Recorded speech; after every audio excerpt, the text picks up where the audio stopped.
নমস্কার বন্ধুরা, Prius cooking হাবের আরও একটি নতুন ভিডিওতে আপনাদের সবাইকে স্বাগত। আজকে আমি বানাবো বাটা মাছের ঝাল। তো চলুন একটি লাইক দিয়ে আমার ভিডিওটি দেখা শুরু করে দিন।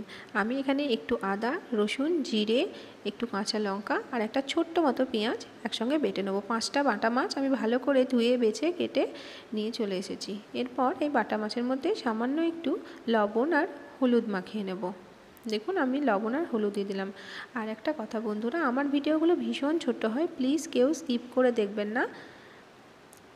আমি কারোর ভিডিও স্কিপ করে দেখি না। তো বন্ধুরা, আপনাদের কাছে অনুরোধ রইল ভিডিওটি পুরোটি দেখার, আর আমার চ্যানেলটিকে এগিয়ে যেতে আমাকে সাহায্য করুন। এদিকে আমি একটা কড়াই বসিয়ে দিয়েছি। কড়াইয়ের মধ্যে দিয়ে দিলাম সর্ষের তেল। আমি রান্নাটা সর্ষের তেলেই করব, আপনারা চাইলে সাদা তেলেও করতে পারেন। তেলটা ভালো করে গরম করে নিয়েছি। এরপর আমি মাছটা ভেজে নেব। তেলের মধ্যে মাছটা দিয়ে দিলাম। দেখুন মাছ ভাজাটা দেখালাম না, তাহলে ভিডিওটা অনেকটা বড় হয়ে যেত। এপিট ওপিট করে ভালো করে মাছগুলো আমি ভেজে নিয়েছি। আমি 3টে মাছ, তারপরে 2টো মাছ একসঙ্গে, 3টে তারপরে 2টো মাছ ভেজেছি।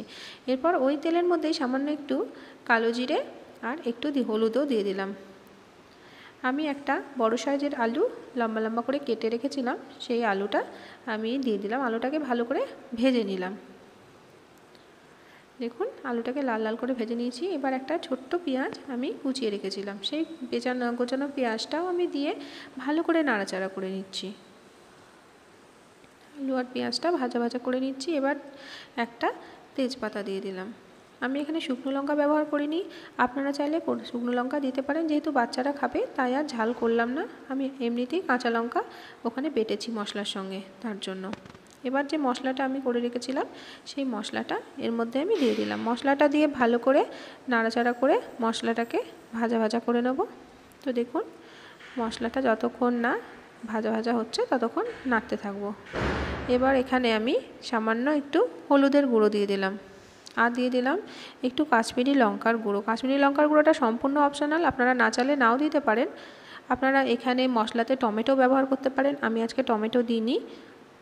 কাশ্মীরি লঙ্কার গুঁড়োটা শুধুমাত্র লাল রঙের জন্য দিলাম। আমি ঝাল লঙ্কার গুঁড়ো আমি এখানে ব্যবহার করিনি, যেহেতু বাটা মশলায় অনেকটা কাঁচা লঙ্কা দেওয়া আছে, তার জন্য।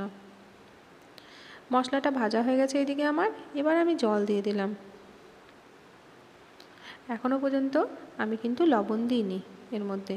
এবার আমি পরিমাণ মতো লবণটা দেব। দেখুন লবণটাও দিয়ে দিলাম। এই ঝোলটা খুব তাড়াতাড়ি হয়ে যায় আর খেতেও ভীষণ সুন্দর লাগে। এই বাটা মাছের ঝাল বাটা মাছের সর্ষে দিয়েও খেতে ভালো লাগে। তো আমি আজকে বাটা মাছের এরকমভাবে মশলা দিয়ে ঝাল করেই দেখালাম। এরপরে কোনো একদিন বাটা মাছের সর্ষের রেসিপিও আপনাদের সঙ্গে শেয়ার করব। দেখুন এদিকে আমার ঝোলটা ফুটে গেছে। আমি মাছগুলোও দিয়ে দিলাম। মাছগুলো দিয়ে ভালো মতো ফুটিয়ে নিতে হবে। মাছগুলো দিয়ে ভালো মতো ফুটিয়ে নিলেই আমার ঝোলটা কিন্তু রেডি হয়ে যাবে। গরম গরম ভাতের সঙ্গে দুর্দান্ত লাগে। আমি একটু ঢাকা দিয়ে রেখেছিলাম, ভালো করে ফুটিয়ে নিলাম। এবার দেখুন আমার হয়ে গেছে। যদি এর সঙ্গে একটু ধনেপাতা দিয়ে সার্ভ করেন তো আরও ভালো লাগবে। তো বন্ধুরা, এতক্ষণ পর্যন্ত যারা আমার ভিডিওতে দেখেছেন অসংখ্য ধন্যবাদ। নতুন বন্ধু হয়ে থাকলে আমার চ্যানেলটিকে সাবস্ক্রাইব করে আমার পাশে থাকবেন। সবাইকে অসংখ্য ধন্যবাদ।